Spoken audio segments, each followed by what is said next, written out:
10월 6일 수요일입니다. 출애굽기 27장 1절로 21절 말씀. 너는 조각목으로 길이가 5규빗, 너비가 5규빗의 제단을 만들되 네모 반듯하게 하며 높이는 3규빗으로 하고 그 네 모퉁이 위에 뿔을 만들되 그 뿔이 그것에 이어지게 하고 그 제단을 놋으로 싸고 재를 담는 통과 부삽과 대야와 고기 갈고리와 불 옮기는 그릇을 만들되 제단의 그릇을 다 놋으로 만들지며 제단을 위하여 놋으로 그물을 만들고 그 위 네 모퉁이에 놋 고리 넷을 만들고 그물은 제단 주위 가장자리 아래 곧 제단 절반에 오르게 할지며 또 그 제단을 위하여 채를 만들되 조각목으로 만들고 놋으로 쌀지며 제단 양쪽 고리에 그 채를 꿰어 제단을 매게 할지며 제단은 널판으로 속이 비게 만들되 산에서 내게 보인 대로 그들이 만들게 하라.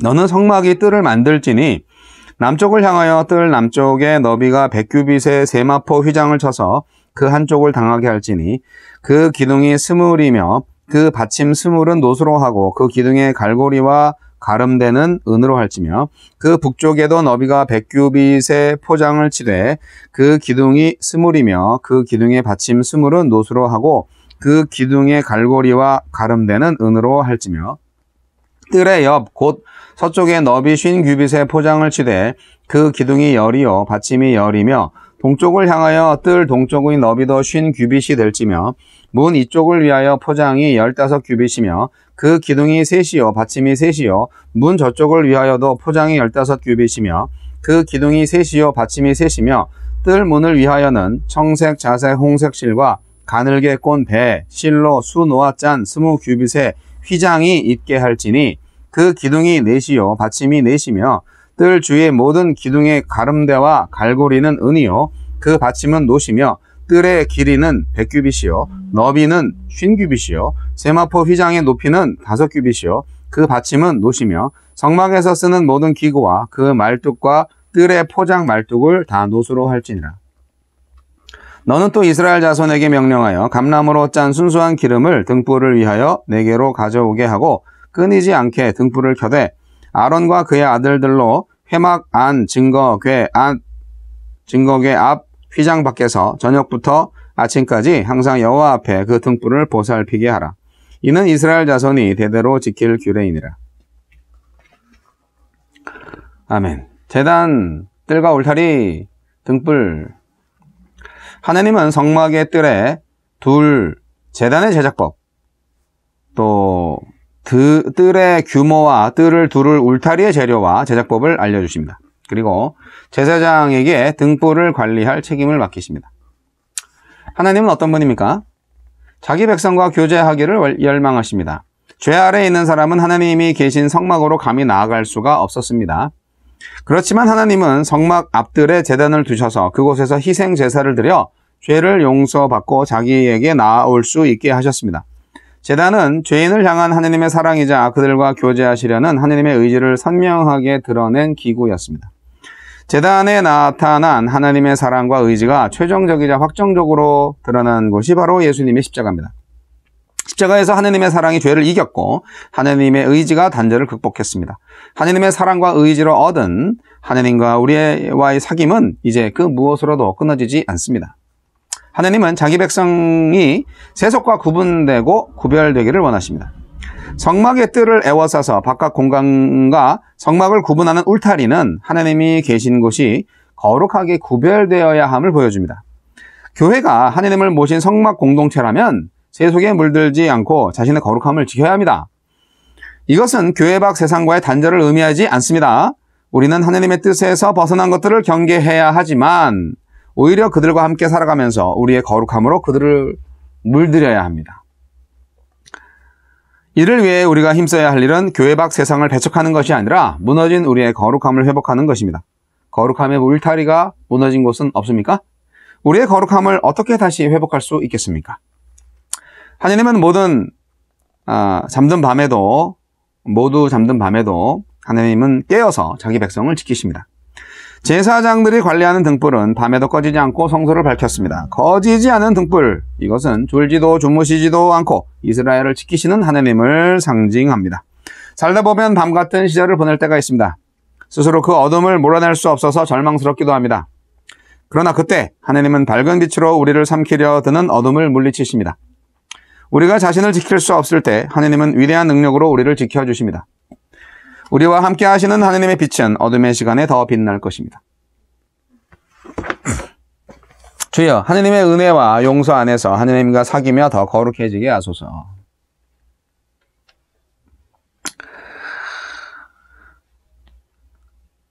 오늘은 번제단과 성막들의 모형에 관해서 말씀하고 있는 성경입니다. 26장에서는 성막의 그 내부에 대해서 얘기를 하셨죠. 25장과 26장이 그랬습니다. 네, 성막과 내부에 대해서 얘기를 했고, 이제 오늘 말씀은 희생제단, 희생제물을 드리는 번제단, 그리고 그에 따르는 제사 도구들이 제사 도구들에 대해서 말씀하고 있습니다.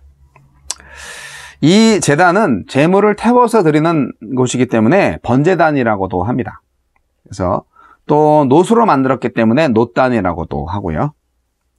단이 어떤 곳입니까? 단이라는 곳은 하나님께 인간이 예배하기 위해서 또 속죄와 감사의 예물을 드리기 위해서 만들어 놓은 하나님과 인간을 연결하는 아주 중요한 장소입니다. 이 제단 위에 드려지는 예물은 어떻게 보면 상징적으로 볼 때는 보통 이제 짐승을 이제 올려서 태우잖아요. 네, 근데 이제 여기 이제 예수님을 우리가 상징해서 생각할 수가 있죠. 인류를 위해서 향기로운 제물이 되신 예수님. 그래서 그 제단이 이제 십자가 형틀이었죠. 예수님은 흠없고 온전한 속죄를 위한 양으로서 고통을 침묵으로 참으시고 십자가 제단에서 온 몸을 바침으로써 모든 인류와 죄의 고통의 근원적인 문제를 해결하셨습니다. 그분의 희생은 또 다른 제물이 또 다른 노력이 필요한 그런 불완전한 것이 아니고요.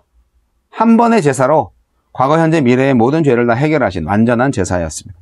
완전한 제물이었던 거죠. 그래서 우리는 그 예수님에 대한 믿음이 필요한 것입니다.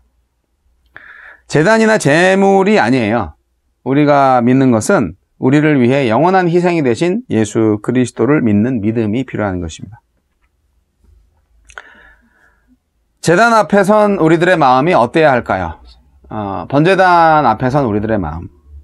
하나님 앞에 제단을 쌓는다는 것은 의미가 어떤 것일까요? 그것은 하나님의 권위와 하나님의 통치를 인정하고 그 말씀에 대한 순종을 결단하는 것입니다. 아브라함의 신앙 인격이 위대한 사실은 바로 하나님 앞에 바로 서기 위해서 가는 곳마다 제단을 쌓았다는 겁니다. 그 점이 하나님을 기쁘게 했어요. 아브라함은 특히 자신의 그 아들을 하나님께 바치는 그런 엄청난 일을 했죠. 제단 앞에 자기 아들을 바치려고 엄청난 순종, 헌신. 네. 그래서 하나님이 아브라함의 이 믿음을 인정을 하셨죠. 이 제사를 종교의식의 주요한 절차로 삼았던 고대 오리엔트 세계에서요, 이 제단만큼 중요한 그런 성물은 없었습니다. 제단이 아주 중요합니다. 그런데 이방 종교들의 이 제단은 너무 뭐랄까 잔인하고 정말 비인간적이죠. 인간을 제물로 삼아서 죽이는 경우도 아주 많았으니까요. 비인격적이고 반도덕적인 것이고, 그리고 그 목적도 아주 불순합니다.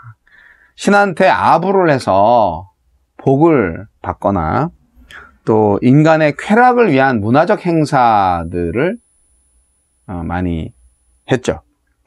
그렇기 때문에 우리가 이 제단에서 거룩한 하나님께 자신을 드리는 헌신과 희생의 표시를 우리가 무엇으로 해야 되느냐? 제단 앞에서 말이죠.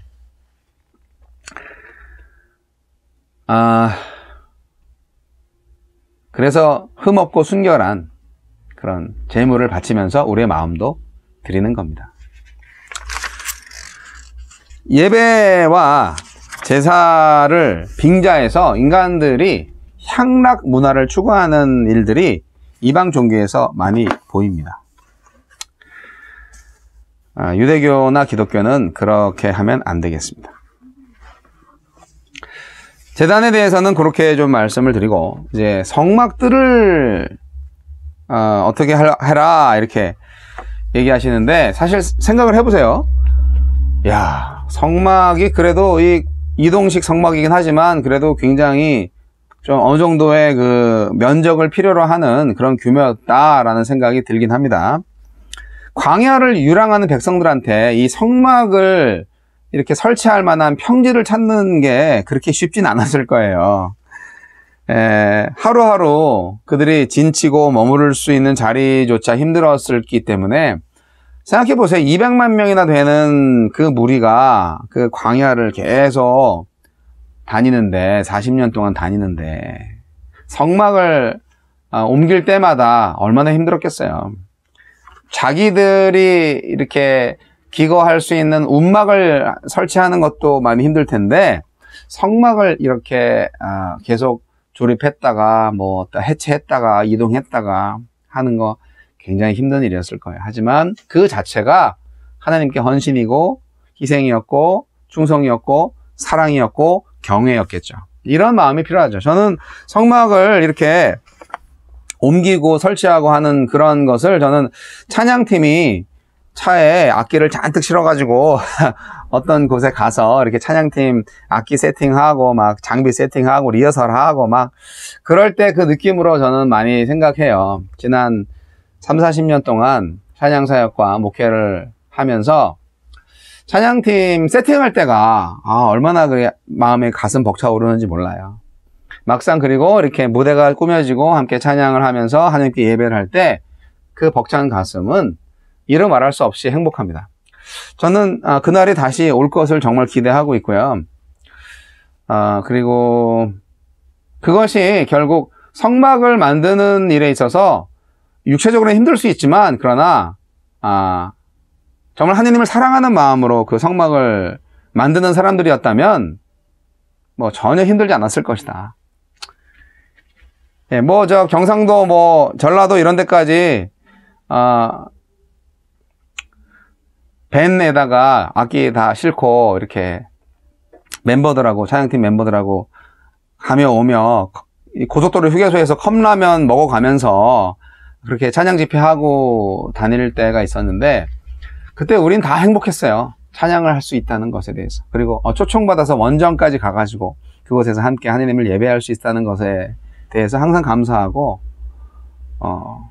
뭐 한 8명, 9명 이렇게 우르르 같이 가서 뭐 사례비 한 뭐 30만 원 받으면 뭐 기름값하고 뭐 고속도로 통행료하고 뭐 점심값도 뭐 거의 뭐 안 되죠. 네. 그걸로 다 소용이 되죠. 그래도 적자가 안 나면 다행이고, 예, 그렇게 몇 번 한 적이 있어요. 예. 제일 행복했던 것 같아요. 예, 그렇게 찬양 사역을 할 때가.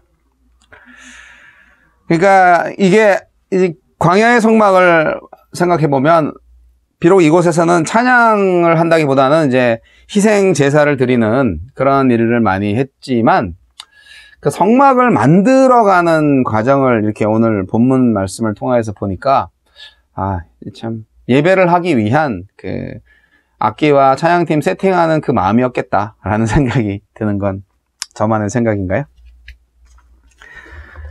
근데 이제 성막들을 위해서도 굉장히 노력을 하고 있었다 하는 것입니다. 자, 이게 성막들을 만들려면은 정말 평지가 많이 필요하죠. 근데 이 뜰이라는 게 결국 그 제사장들만이 아니라 모든 사람들이 다 함께 들어와서 죄를 용서받고 하나님과 교제할 수 있는 그런 중간지대잖아요. 그렇기 때문에 성막 밖의 인간이 하나님을 만나기 위해서 하나님이 임재하신 그 성소라 연결되는 바로 그 뜰, 단 하나의 통로잖아요. 예. 굉장히 중요한 거죠. 이 뜰에 이제 단 하나 이제 나와 있는 그 동편에 성막 뜰을 둘러싸고 있는 이 성막의 울타리는 그 동편에 유일하게 바깥과 뜰을 연결하는 문을 놨는데 바로 그 문이 성막 밖에 있는 인간이 하나님이 임재해 계신 성소로, 사실 뭐 뜰도 성막이니까 하나님이 임재하시죠. 그 뜰 안으로 들어올 수 있는 단 하나의 통로. 그래서 예수님이 자기를 양의 문이라고 말씀을 하셨는데 이 뜰의 그 문이 예수님의 문, 예수님 자체를 또 상징하기도 하죠. 성막에 대한 이 기록이 굉장히 상세하고 복잡하잖아요. 성막 건립이 얼마나 어려운 것인가에 대한 거를 우리가 본문을 읽으면서도 알겠죠. 정말 어렵다 이거. 근데 아까도 말씀드렸지만 이스라엘 백성들은 현실적인 어려움보다 하나님의 처소를 만든다는 바로 그 소명의식 때문에 전혀 힘들지 않았을 것이다. 불평 전혀 없이 다 감당할 수 있었을 것이다. 인간의 이익과 욕심을 버리고 하나님의 나라와 그의 의의를 구하는 피나는 노력과 믿음이 우리한테 있을 때 그 노력, 그 헌신으로 인한 고통은 충분히 감당할 수 있는 그런 거가 될 것입니다. 이스라엘 공동체가 광야 생활을 무사히 마칠 수 있었던 게 뭐 때문이에요? 그들 중심에 하느님이 임재하시는 성막이 있었기 때문입니다. 그렇기 때문에 견고하게 세워진 성막을 통해서 우리는 하느님의 임재를 경험하고 그 안에서 백성들이 거룩해지고 또한 하느님의 능력을 계속 경험할 수 있었습니다. 오늘날 우리의 인생은 광야의 인생이고 광야의 성막을 바로 우리 교회 안에 모시고 있는데 견고하게 세워진 성막, 의로운 사람을 위해서 세워진 성막, 그리고 진리의 전당으로 세워진 성막임을 기억하면서 우리 교회가 진정 의로운 사람들이 모여있고 진리의 전당인 교회가 되기 위해서 기도해야 되겠습니다.